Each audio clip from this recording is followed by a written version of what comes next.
loolu rek problème la. d'accord alors Aliou maa ngi lay nuyu laataa maa ñëw ci Pa Assane. maa ngi fekk yaa ngi fekk ci Pa Malick Ndour mi ñuy garde à vue ci coowal Prodac bi ba fa keroog ñuy xam lu ci responsabilité am xëy na ëllëg lay jàkkaarloog juge bi mais mu ngi en position de garde à vue ci lañ nekkoon doon jàngat rapport bi nga xam te ne Cour des comptes fësaloon nañ ko ci pàcc bi surtout ci li ko concerne moom oui yàggoon nga bëgg dossier yu ni mel ñuy dem jusqu'au bout ba di ko leeral bu ñu yegsee ci moom pàccam di ko ci wool di ko ci déglu mooy ni justice mu ngi certainement wéyee liggéeyam. oui c'est vrai que bëgg démb nañ ko woon te war nañ ko j'espère que c'est pas une mauvaise coïncidence ak li nar a xew. est-ce que taal nga micro yi. ak li nar a xew ginnaaw suba. voilà oui j'espère que c'est pas une mauvaise coïncidence et que mbir yi dafa jaar yoon comme il le faut et que mbir yi dañ koy le suivi il est tombé sur le bon suivi si je puis dire. ah voilà di leen nuyu bu baax a baax a baax. di la fay. Sëñ Bamba maa ngi lay nuyu. di la sant bu baax a baax. et puis mon neveu Abbas Poulo. moom di la nuyu. mais dëkk bi métti moo tax ñu jeex. damaa jeex damaa jeex. non néew ma la da nga jeex da nga rajeunir. dama rajeunir waaw. est-ce que du dëkk bi. non est-ce que amul nekk pour a téye yor la ci mooy. non sama kii passé bi yow bu ndaw rek kay toog jàkkaarloo ma yow waaw kii la rek mbir mi moo métti rek xam nga mën naa lekk ñetti yoon par jour léegi maa ngi lekk benn yoon fekk saa yi xaw a laa ñaar commencé neexee da nga pare bouclage ñëw. da nga pare bouclage doon na ñëw. waaw léegi relax. da nga relax. non dama relax waaw mais moom dafa ne ma rajeunir ma ne ko rajeunir dama jeex ndax damaa xiif gis nga ci la siyaare bu wér Pape gis nga sa costume rafet na xam naa bi veste ni moom boobu mais yaa ngi ci dara. mi ngi ci dara de. xool ko coupe bi lu mu ko nekkee xool mais contrôle bi moom. la ilaha illallah sayyidina sallallahu alayhi wa sallam. jàmm rek la Aliou de jàmm rek lay wax moom. Aliou moom jàmm rek la. am na coupe bi rafet na yaa ngi dégg donc macha allah sant rek. jërëjëf jërëjëf jërëjëf. bu ma la xoolee rek sama xel nekk fan ngay fanaan kay. yow moom fu ma la xoolee rek nii waa ci tey fan la aye.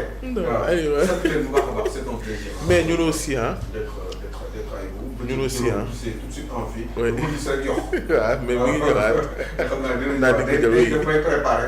exactement. sant leen léegi nga wax ci lan ginnaaw loolu. oui mais qu'est-ce que tu veux que je te dise man j'attends toujours que. ñaari version yi. xam nga wax ci aussi xam nga boo ci wax lan nga si mën a wax loo ci wax dara du la leer à 100% à part des supputations. dafa war a dem wuy ji yoon man loolu moom je trouve que c'est bien. yaa ngi dégg et puis en même temps aussi Pape Malick est un garçon très courageux il aurait pu dem bitim réew. comme ñeneen ñi. daaw comme ñeneen ñi def. Pape def loolu vraiment je le déplore avec la plus grande ardeur parce que quand même. moi je pense que ni bu fekkee ne da ngeen nekkoon ci réew. nguur gu bees ñëw ñu am ay position yu ñu leen teg enfin am ay accusations yu ñu teg ci seen ndodd wax dëgg yàlla nga dégg façon wax ku nekk je crois que ni da nga war a toog surtout bu fekkoon da nga bokk ci régime Macky Sall ñu leen di yàq lu nekk di leen accuser de tous les péchés d'Israël. la moindre des choses mooy ngeen toog ngeen prouver ngeen ne yéen bu fekkee ni yéen li ngeen di wax mi ngi ci yéen man tey jii j'avais envie de voir en tout cas au Sénégal. yaa ngi dégg j'avais envie de voir plein d'autres comment dire plein d'autres Sénégalais. yi nga xam ne dañu nekkoon au pouvoir aux côtés du président Macky Sall et que ñu mën a ñoo taxaw comme ça au moins se préparer à l'éventualité d'un comment dire à l'éventualité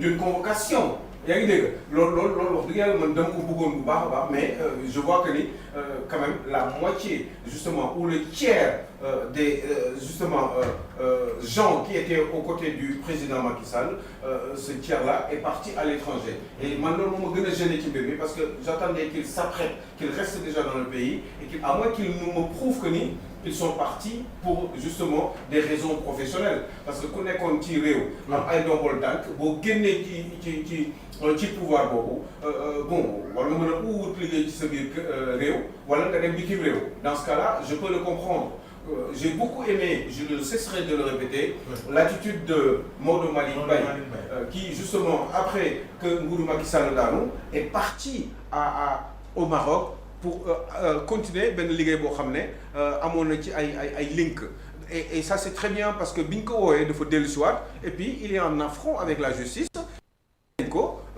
La justice a toujours le dernier mot justement ñu mën a xam bis bi nga xam ne moom la ñuy leeral mbir yi ba nga xam ne dañ xam ndax moom taxewoon na ci mbir yi wala déet. Autre chose aussi avec le cas de Mansour Faye il est resté au pays il a su répondre justement à la convocation de la justice boo bàyyee xel aussi ci Lat Diop bi nga xam ne bàyyi nañ ko tey laa dégg sans xam dugguma ci détails yi mais Lat Diop quand même ça c'est une très très bonne chose ñoom dañu toog mais il y a d'autres Sénégalais qui étaient justement aux côtés de Macky Sall et qui avaient des responsabilités dans ce pays-là eh ben ces gens-là man comprendre ma lu tax tey jii nii j'ai envie de savoir quelqu'un comme Mamadou Gueye qui était le directeur général des impôts et domaines bi nga xam ne am na yu bari yoo xam ne amoon na ci ay responsabilités surtout ci wàllum suuf te dégg nga suuf coow suuf bi ñuy wax ci réew mi il y a eu beaucoup de choses problème suuf au Sénégal peut-être sax mën na lié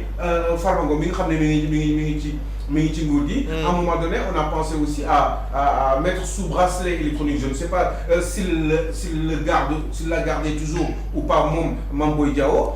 Eh ben donc yooyu xam nga Mame Boye Diao bi nga xam ne moom la Mamadou Gueye remplacé woon. yooyu yëpp faisant ça fait que ni man ces gens-là qui sont partis ñoo ma gën a mettre dans le doute.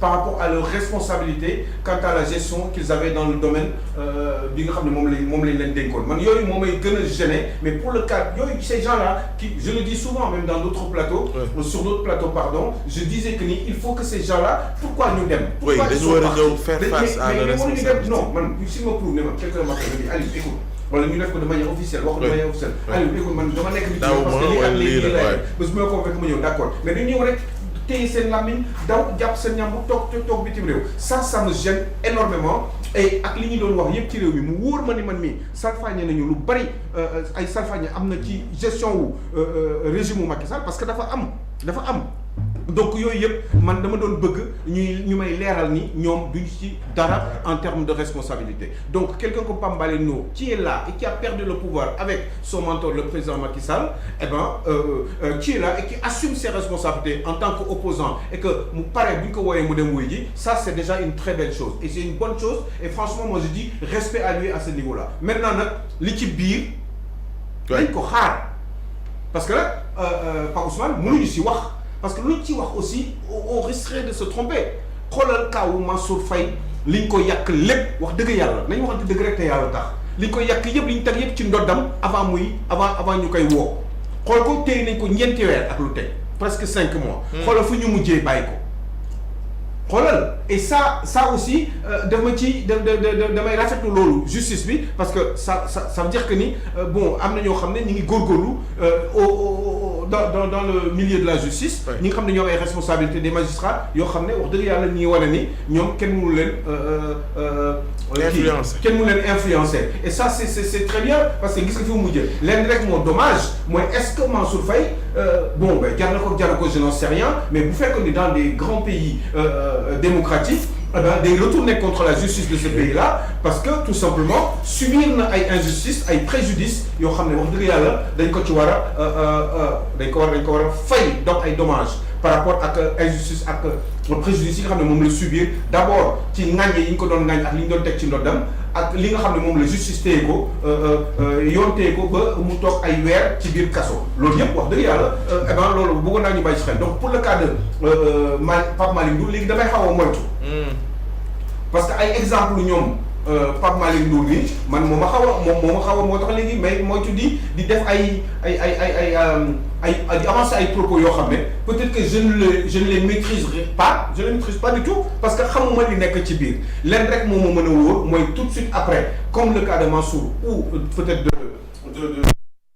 Lat Diop eh ben gis nga fi ñu mujjee léegi nag man bugguma tooñ doomu jàmbur. bien sûr mais bu ñu yemee rek ci le fait que c'était un projet boo xam te dès le départ objectif yi moo nekkoon mu créer ay emplois su ma juumee sur 300 000 emploi ñu décaissé ci wala boog def ci lu tolloog 29 milliards de francs CFA soo xoolee ku nekk ci société civile pour les citer Birahim Seck Forum Civil à l'époque bindoon ci téere wax festin de 36 milliards de francs CFA xanaa koppar yu toll ñoon ñu ci tudd fu ñu ko def ci projet ci ab diir war nañu mën a gis jeexital bi d'autant plus qu'on a annoncé ay DAC yoo xamante ne dañ ko waroon implanter un peu partout on nous a dit 9 DAC yoo xamante ne objectif bi mooy sur le long terme mu créer autant d'emplois xanaa Aliou 29 milliards fu mu dugg war nañoo mën a yëg anam mais alors c'est même pas du excuse-moi oui. C'est même pas du 100% oui. D'accord avec toi c'est du 1000% d'accord avec toi parce que dama gëm ni alal réew mi dañ ko war di surveiller di contrôler et ce serait à la limite c'est criminel de prendre autant d'argent dugal ko feneen fu ñu ko waroon dugal sauf que 29 milliards moo doon budget bi ñu waroon dugal ci mbir mi bon ba ma ne Mame Mbaye Niang sàcc na 29 milliards eh ben nee ma sax sàcc na benn 2 milliards mais ba ma ne sàcc na 29 milliards moi je trouve que c'est ridicule parce que rien que les frais de fonctionnement à mon avis ça pourrait prendre le tiers de cette somme là donc te yu mel noonu daf may wóor ni bu fekkee ni comme ni nga ko waxee ay 9 dates moo ci am alors que li ñu sóoroon ñëpp par rapport à cette somme là eh ben defuñu ko donc comme ni ma la ko waxee rek moi je reste lucide par rapport à ça gis nga Pape Ousmane gis nga mbir yi du xam nga maa ngi lay wax Prodac mais parce que dama gëm ni gars yi ay sàcc lañu réew mi ñoom parce que wala il suffit de les regarder je le dis quand ils arrêtent de travailler bu ñu nekkatul amatul ay ndogal tànn doo dégg ni amatul ñuy possibilité dem liggéey feneen parce que tout simplement ils en veulent plus parce que ils ont amassé suffisamment d'argent pour mën a continuer dund ñi si am na ñoo xam ne sax peut-être toute leur vie dañuy nekk ci à part seen peut-être sax seen kii la ñuy dundee nu mu tudd seen intérêt yi ñuy denc yéen la ñuy dundee parce que ils ont suffisamment gardé d'argent seen kër yi ñoo ko moom amuñu bor denc nañu certaines sommes donc boo leen xoolee ñoom ñëpp c'est le système qui a été à l'origine de tout ça et ça n'a jamais changé c'est pour ça qu'à un moment donné je le disais dans d'autres émissions il y a 2-3 ans qu'il fallait absolument une rupture quelle que soit la personne qui remplacerait le président Macky Sall qui serait pas candidat il faut absolument une rupture parce que cette rupture là mooy tax lu bari dagg ba nga xam ne cassure à la limite. c'est gentil mais une cassure pour que xam ne li nga xam ne lañ moo fi nekkoon depuis la période de l'indépendance. administration bi ni ñu ko tegee woon. yooyu yëpp nga xam ne dootul amati. loolu il le fallait man moo taxoon moom bëgg rupture c'est pour ça que je voulais qu'il y ait une nouvelle ère. c'est pour ça que je dis souvent que quand j'avais voté c'était pour cette raison-là pas forcément parce que j'aimais telle ou telle personne mais parce que man je voulais participer à cette cassure-là te dama gëmoon ni sama benn voix. waroon na mën a jëriñ. et puis j'ai essayé d'influencer aussi. par rapport ak li nga xam ne moom lay wax. donc 29 milliards c'est une évidence que Bamba Niang mënul sàcc 29 milliards c'est pas possible mais bu fekkee ni ay jël am na peut-être pas forcément sax moom mais ak système bi ak mbir bi ni mu demee ci biir. yooyu forcément day am te du foofu kese regarde le cas de comment dire le xaalisu ONAS bi plan décennal 566 milliards. ëpp na ko kay 766. non 700 pardon 766 milliards et ben loo xam ne gars yi teg nañ ko. pour un plan boo xam ne sur fukki at la gis nga li mu mujjee leen rek moo metti mooy ce sont les mêmes personnes qui géraient les marchés. loolu c'est un problème. ñoom la ñu bàyyi foofu ba tey kon man des fois damay xaw a am ay doute est-ce que ces gens-là ne sont pas si puissants à un tel point le directeur de l'exploitation par exemple ki nga xam ne lu ci bari amoon na ci wàll moom ci liggéey bi au niveau de l'ONAS mais kooku mi ngi fa ba tey yaa ngi dégg bon bah y a eu aussi des bisbilles entre le DG et l'ancien DG et le ministre de l'assainissement mais gis nga dañu viré alors que le DG là l'ancien DG li mu waxoon leer na nañ pourquoi wut une solution ci loolu est-ce que ñële il ne serait pas plus fort dàqalu DG bi parce que ils sont toujours là-bas ces gens-là. Je te dis 2002 ba tey ki ci ëpp doole ci di récupérer marché yi au niveau de l'ONAS c'est que cette société-là eh ben Delta mu nga fa depuis 2002 ba tey kon xam nga ni système bi changé wul ba tey et tey on est en 2025 eh ben ndaw soosu mu nga fa ba tey ki kan moo koy protéger et je rappelle que ni cette dame bi muy ñëw foofu 2002 cadre banque la woon jëkkëram la ñu nommé directeur de l'assainissement de l'ONAS mu démissionné créé entreprise commencé di dugg ci marché yi et puis avec certaines influences ba tey ba démb waa léegi kooku bu fekkee ni da ngeen bëgg rupture ngeen gis loolu tey jii nii yàlla def ni cassure am na rupture am na ci réew mi am nguur gu bees un DG ñëw taxaw am yu muy man xam nga nii bu ñuy wax nii xam nga damay nisaan damay wax ay des fois ci ay tuur nit te xaw ma du ma leen sax xam quelqu'un comme Cheikh Dieng benn laa ma sa benn émission xaw ma xamuma ko quoi c'est pas mon pote tu vois mais dama gis ay dama dégg mu wax te yooyu mu waxoon dafa grave te pourtant dafa mel ni